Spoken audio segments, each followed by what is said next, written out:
Assalamualaikum warahmatullahi wabarakatuh. Bismillahirrahmanirrahim. Hamdan wa syukran lillah wassalatu wassalamu ala sayyidina Muhammadin abdillah wa ala alihi wa sahbihi wa man tabi'a sunnatahu wa jama'atah min yaumina hadza ila yaumin nahdah. Qala ta'ala fi kitabihil karim yarfa'illahu alladhina amanu minkum walladhina utul ilma darajat. Wa qala sallallahu alaihi wasallam julusuka sa'atan fi majlisil ilmi la tamussu kalaman wa la taktubu harfan khairun laka min itki alfi raqabah.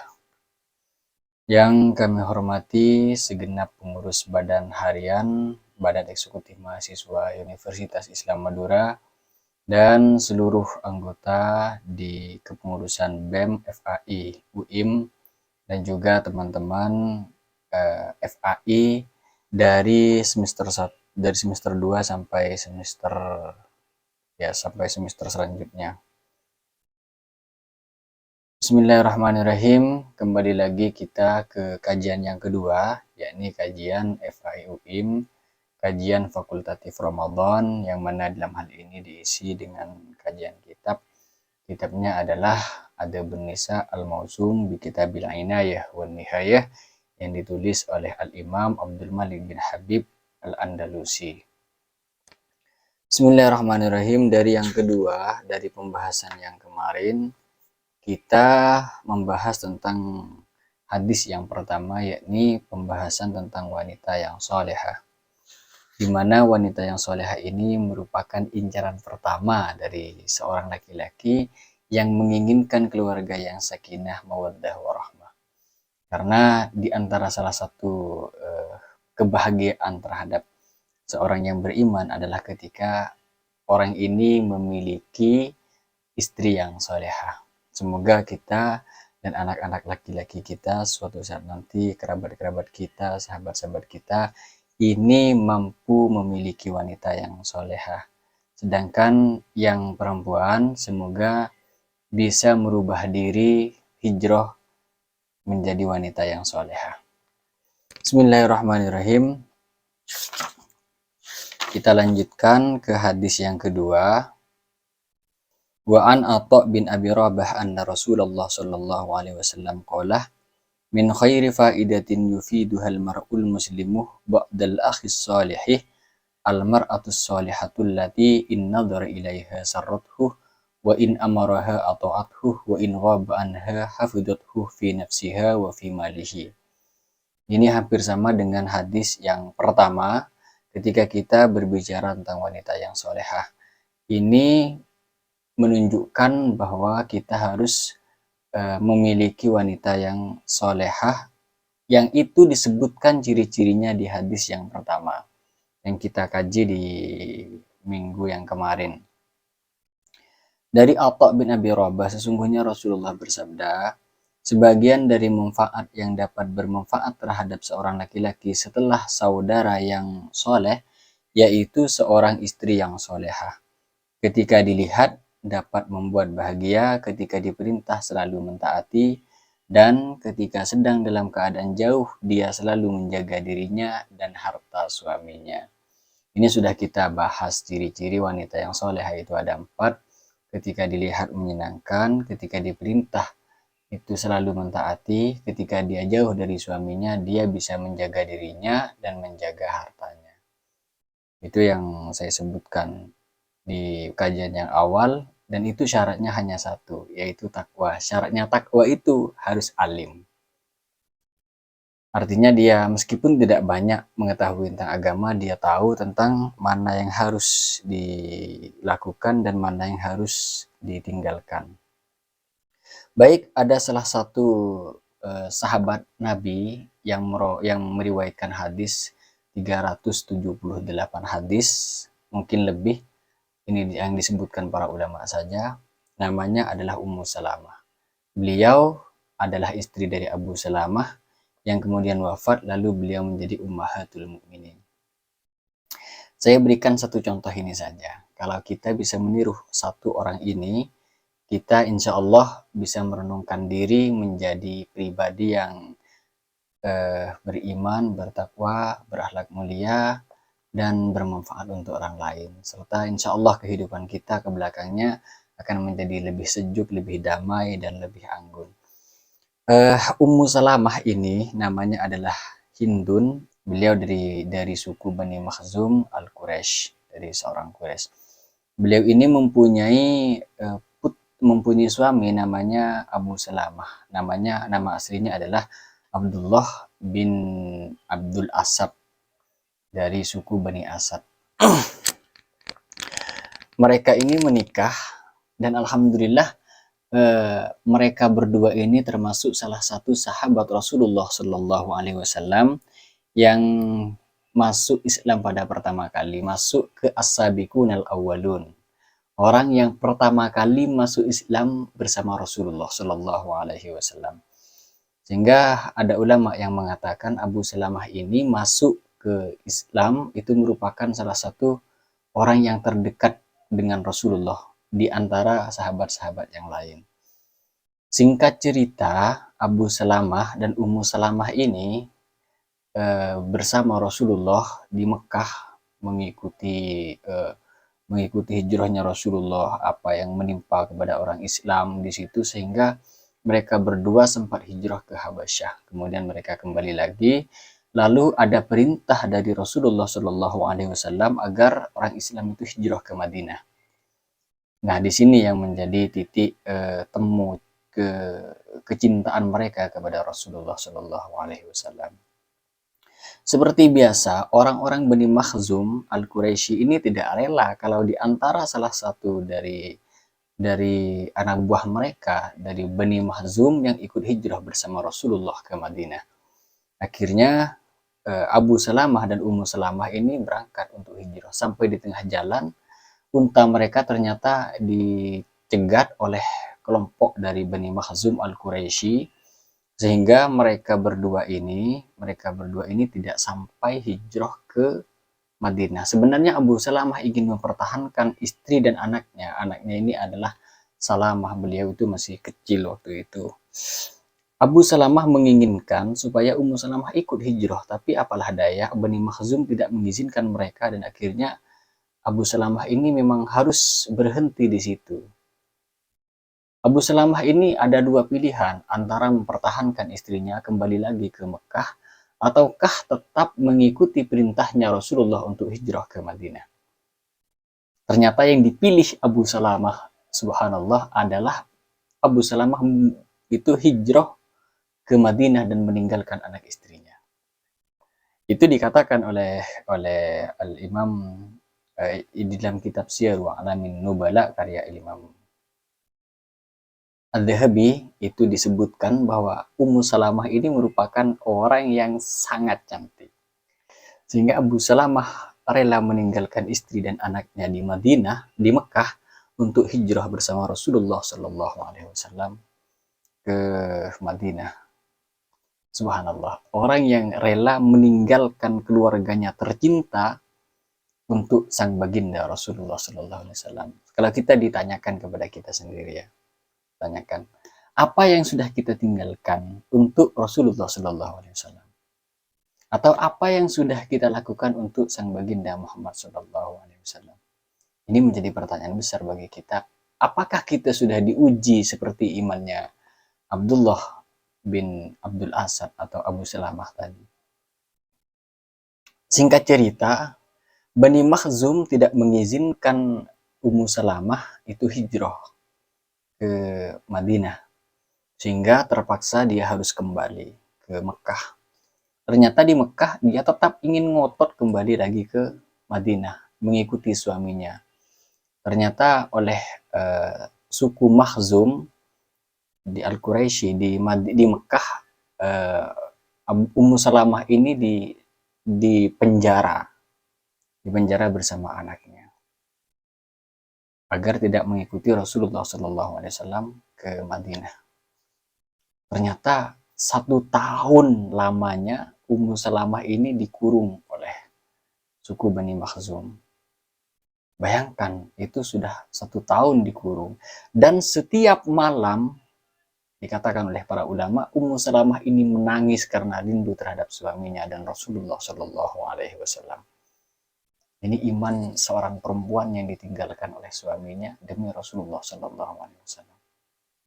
Sang penjaga ini yang menjaga Ummu Salamah akhirnya tidak tega.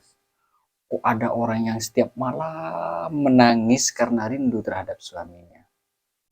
Akhirnya dari suku Bani Mahzum ini mengizinkan setelah 1 tahun, mengizinkan Ummu Salamah dan anaknya pergi ke Madinah. Akhirnya mereka ini pergi ke Madinah dan hebatnya mereka ini oleh sebagian riwayat dikatakan Ummu Salamah ini pergi ke Madinah itu dengan keadaan berjalan kaki. Subhanallah. Sampai di Madinah, beliau bertemu dengan suami tercintanya dan sampai mereka mengikuti perang Badar. Abu Salamah ini mengikuti perang Badar, lalu mengikuti perang Uhud, dan Ummu Salamah ini termasuk salah satu dari seorang perempuan yang ikut membantu di dalam perang Uhud. Misalnya seperti Nusaibah, Sayyidah Aisyah radhiyallahu anha. Mereka ini ikut membantu tetapi tidak ikut berperang di perang Uhud. Ada Sayyidah Zainab binti Rasulullah juga ikut membantu di situ di perang Uhud. Ternyata di perang Uhud ini Abu Salamah ini terkena serangan yang membuatnya ini sakit. Sehingga ketika pulang itu sakitnya itu dirawat oleh Ummu Salamah. Sakitnya Abu Salamah ini dirawat oleh Ummu Salamah sehingga ketika sampai di rumahnya, alhamdulillah istrinya Ummu Salamah ini terus menjaga suaminya di situ. Dan oleh Rasulullah Shallallahu Alaihi Wasallam Abu Salamah bersama sahabat yang lain itu diperintahkan untuk memerangi Bani Asad. Sekitar 150 orang diperintah oleh Rasulullah untuk berperang.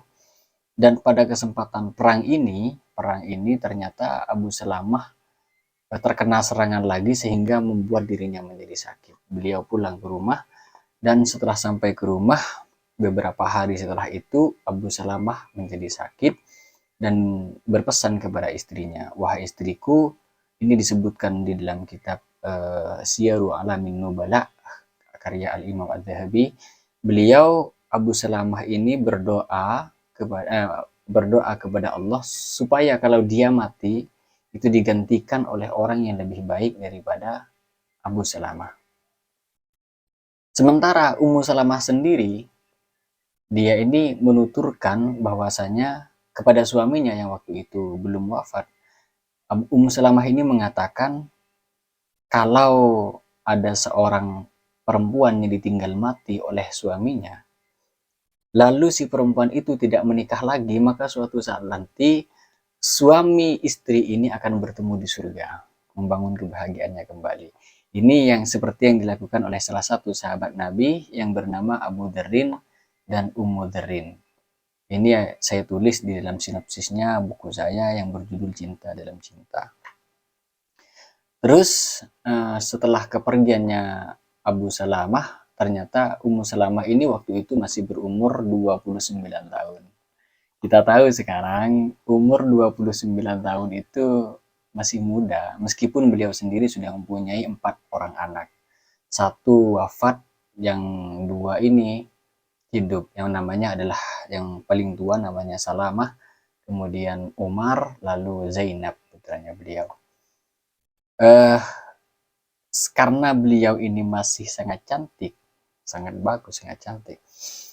Akhirnya ada yang datang melamar beliau. Namanya Sayyidina Abu Bakar As-Siddiq. Siapa yang tidak mengakui kealiman beliau, kewaraan beliau, kehebatan beliau di dalam membantu Rasulullah Sallallahu Alaihi Wasallam. Karena Abu Bakar ini tahu Ummu Salamah ini orang yang sangat-sangat baik. Bagaimana mungkin dia tidak baik? Dia bersabar selama 1 tahun, menangis di dalam penjara karena rindu terhadap suaminya.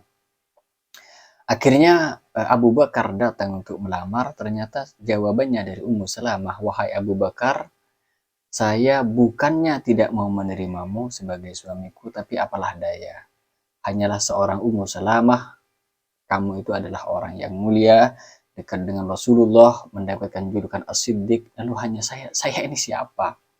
Mau bersanding dengan Sayyidina Abu Bakar As-Siddiq. Abu Bakar ditolak, datanglah Umar radhiyallahu an. Beliau datang ternyata untuk melamar Ummu Salamah. Diberitahukan kepada Umar seperti yang diberitahukan kepada Abu Bakar. Akhirnya Umar pulang. Kemudian yang ketiga, ternyata yang datang ini adalah Rasulullah Shallallahu Alaihi Wasallam. Subhanallah, ternyata doa yang didoakan oleh Abu Salamah terhadap Ummu Salamah sebelum beliau wafat ini ternyata dikabulkan oleh Allah Subhanahu Wa Taala. Suatu saat nanti teman-teman FAI, kalau sudah sakit parah lalu ada istri yang menjaga di dekatnya, usahakan berdoalah supaya digantikan oleh yang lebih baik. Ini merupakan salah satu asar dari sahabat Rasulullah Shallallahu Alaihi Wasallam. Lalu kemudian Sayyidah Ummu Salamah itu Salamah ini dilamar oleh yang ketiga yang lebih baik daripada Abu Bakar dan Umar. Dia didatangi oleh Rasulullah Shallallahu Alaihi Wasallam, masuk kepada ahli dari Ummu Salamah, keluarga dari Ummu Salamah. Lalu beliau mengatakan kepada keluarganya, katakan kepada Rasulullah, saya tidak bisa menerima Rasulullah. Beliau terlalu hebat, terlalu tinggi, terlalu wow untuk saya. Ternyata apa jawabannya Rasulullah? Berikanlah saya alasan kenapa Ummu Salamah tidak bisa menerima saya. Ternyata setelah keluarga ini kembali kepada Ummu Salamah mengatakan, ya Rasulullah, saya ini orangnya pecemburu. Saya ini tidak bisa kalau ajunan, kalau antum itu dekat dengan istri yang lain, saya itu tidak bisa. Saya pecemburu, wahai Rasulullah. Dan ketika saya cemburu, saya takut itu akan melukai hatimu. Ketika aku melukai hati sang baginda, maka aku juga akan membuat Allah Subhanahu wa Ta'ala marah kepadaku. Yang kedua, saya itu saya ini mempunyai anak saya 3. Dan saya adalah seorang janda, dan umur saya sudah tidak muda lagi. Lalu keluarganya ini datang kepada Rasulullah menyampaikan alasannya Ummu Salamah bahwasanya dia tidak mau dengan Rasulullah. Ternyata apa jawabannya Rasulullah Shallallahu Alaihi Wasallam? Beliau itu bersabda, wa amma dzakartih min ghiraki fa inni ad'u ila Allah ayyudhiba ghiraki. Ya wahai Ummu Salamah, adapun penuturanmu dari karena kamu itu orang pecemburu, maka saya akan berdoa kepada Allah supaya Allah menghilangkan sifat cemburuanmu itu. Jadi hati-hati bagi seorang perempuan.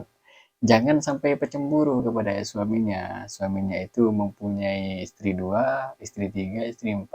Jangan sampai cemburu. Berdoalah kepada Allah agar supaya rasa cemburu itu dihilangkan. Sekarang ini yang berdoa Rasulullah Shallallahu Alaihi Wasallam. Kira-kira dikabulkan apa enggak? Kita sudah tahu semua. Tidak ada doa Rasulullah yang tidak dikabulkan. Tidak ada doa dari seorang Nabi yang tidak dikabulkan. Hilanglah alasan yang pertama. Alasan yang kedua, wa amma dzakartih min iyaliki. Adapun penuturanmu dari karena kamu itu mempunyai seorang anak, fa innah iyalaki iyali. Maka ketahuilah bahwa Ummu Salamah bahwa anakmu itu adalah anakku juga. Itu jawabannya Rasulullah SAW. Lalu adapun penuturanmu bahwa kamu itu sudah menjanda, ketahuilah Ummu Salamah bahwa saya ini sudah menduda. Sayyidah Khadijatul Kubra itu sudah wafat. Kemudian kamu itu juga dikatakan janda karena ditinggal wafat oleh Abu Salamah. Sehingga adapun penuturanmu bahwa kamu itu sudah tua, aku lebih tua darimu wahai Ummu Salamah. Sehingga Ummu Salamah tidak punya alasan untuk tidak menerima cintanya Rasulullah Sallallahu Alaihi Wasallam.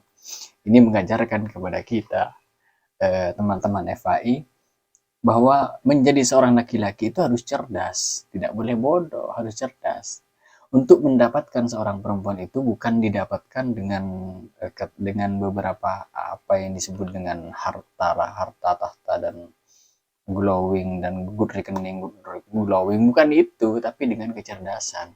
Kita punya kecerdasan untuk mengikat perasaan perempuan. Perempuan mempunyai perasaan untuk mengerti apa yang disampaikan oleh laki-laki. Makanya katanya makalah Arab itu dikatakan bahwa jamalur rajuli fi aqlihi wa aqdul mar'ati fi jamaliha. Keindahan dari seorang laki-laki itu ada kepada akalnya. Dia indah kalau dia cerdas. Wa aqdul mar'ati fi jamaliha, sedangkan kecerdasan dari seorang perempuan itu ada pada kecantikannya. Jadi seorang laki-laki itu melihat perempuan pertama kali itu dari kecantikannya, menurut makalah ini. Kemudian perempuan itu melihat dari seorang laki-laki dari kecerdasannya, dari kesiapannya dalam memimpin, dari kewibawaannya, dari kesiapannya menghadapi masalah, dari menahan emosinya sendiri ketika melihat istrinya sedang marah, dan lain sebagainya. Artinya sebagai seorang laki-laki kita harus cerdas. Sehingga ketika tidak mempunyai alasan lagi, Rasulullah Shallallahu Alaihi Wasallam itu menikah dengan Ummu Salamah. Dan di sini terjadi konflik, terjadi perbedaan pendapat antara ulama karena Rasulullah bersabda, "Kum ya Umar fazawwijni." Rasulullah memerintahkan kepada Umar, anaknya Ummu Salamah, untuk menikahkan dirinya dengan ibunya. Ada pertanyaan, bolehkah seorang anak menikahkan ibunya dengan orang lain? Menurut mazhab Syafi'i ini hukumnya tidak boleh. Menurut Hanabilah itu hukumnya boleh. Tetapi menurut Imam Syafi'i, Al-Imam Muzanni mengatakan, muridnya Imam Syafi'i, ini boleh hukumnya bagi seorang anak menikahkan ibunya terhadap orang lain menjadi wali, itu hukumnya boleh apabila anak ini merupakan cucu sepupu dari seorang ibu. Karena orang tuanya Ummu Salamah dengan Abu Salamah, bapaknya Umar ini adalah saudara. Sehingga Ummu Salamah dengan Abu Salamah ini sepupu, dan Umar ini merupakan ponakan sepupu dari Ummu Salamah. Jadi jalur nasabnya karena dia keponakan, bukan karena dia putra. Pendapatnya Al-Imam Muzanni. Terus ada yang mengatakan, ulama juga yang mengatakan bahwa kum ya Umar fazawwijni, berdirilah wahai Umar lalu nikahkan aku dengan Ummu Salamah. Yang dimaksud Umar di sini itu bukan Umar bin Abu Salamah atau bin Abdullah bin Abdul Asad, tetapi Umar bin Khattab, karena waktu itu Umar bin Khattab juga ikut hadir ketika Rasulullah mengkhitbah Sayyidah Ummu Salamah radhiyallahu anha. Beliau Ummu Salamah ini wafat di usianya yang ke-57 menurut para ulama di kitab Syiar Alamin Nubala karya Al-Imam Az-Zahabi.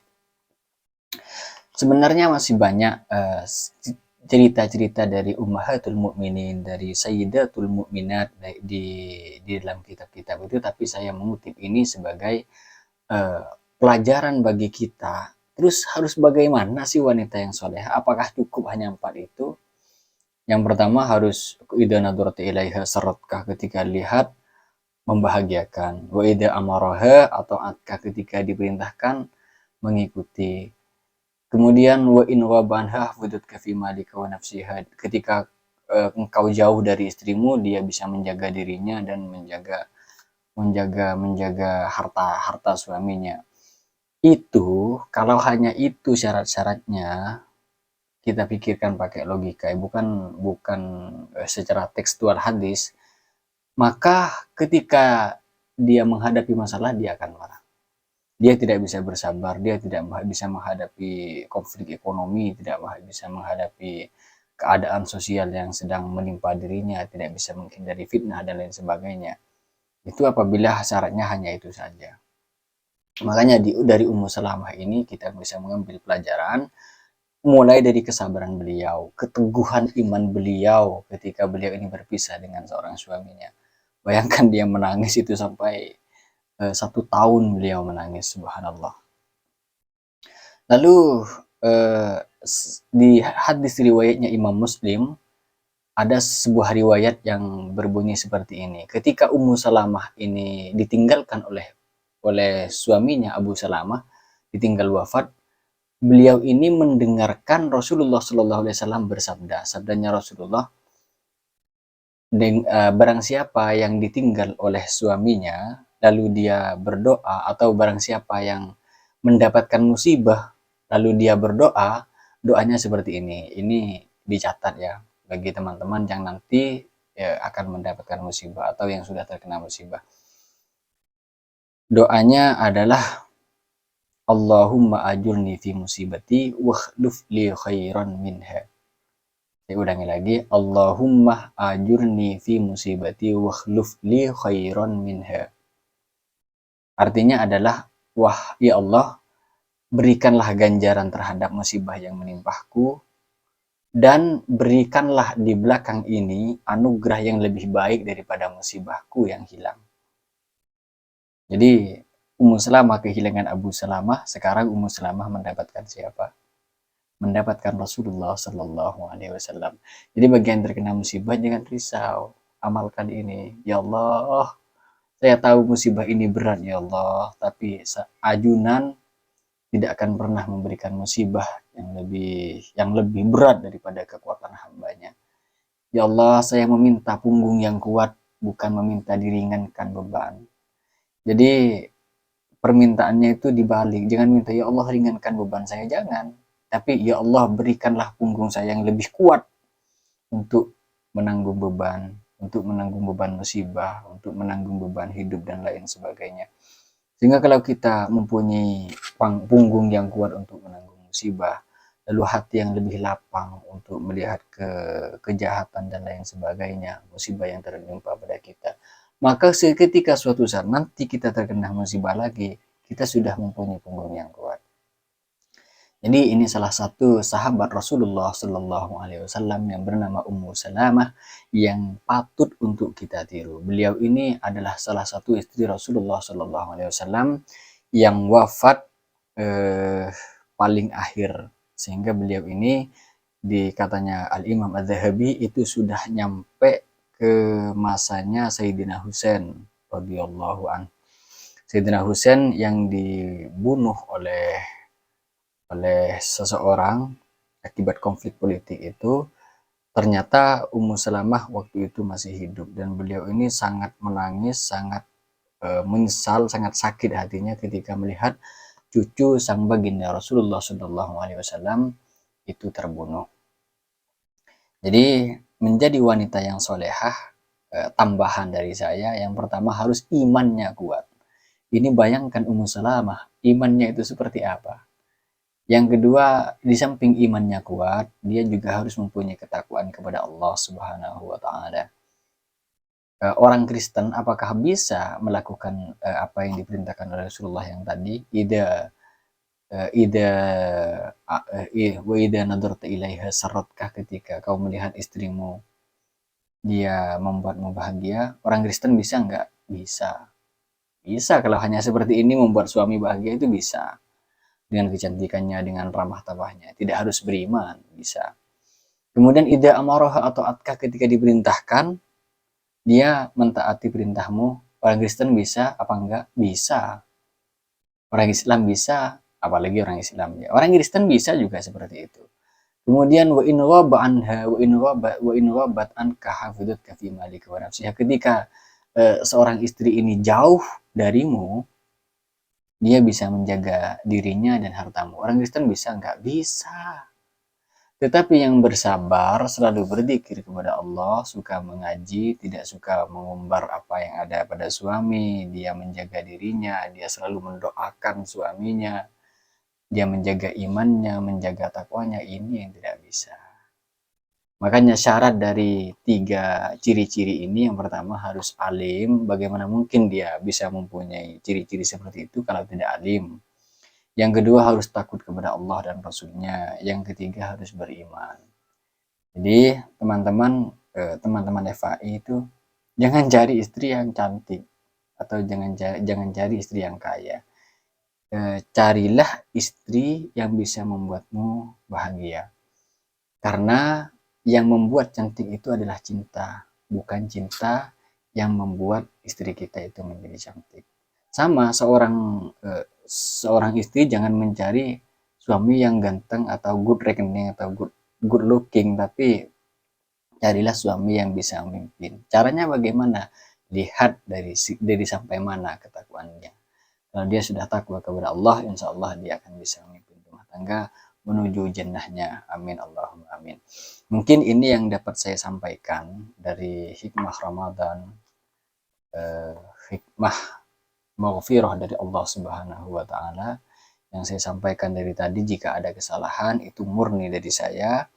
Jika ada yang benar, itu adalah anugerah dari Allah Subhanahu wa taala. Semoga kita semua bisa mendapatkan barokah dari kitab Al-Adabun Nisa, Adabun Nisa Al-Mausum bi Kitabil Inayah wan Nihayah yang sudah saya terjemah ini, sehingga kita bisa mendapatkan keluarga yang sakinah mawaddah warahmah. Wallahul muwaffiq ila aqwamit thoriq. Assalamualaikum warahmatullahi wabarakatuh. Salam FAI, totalitas tanpa henti, solidaritas tanpa batas.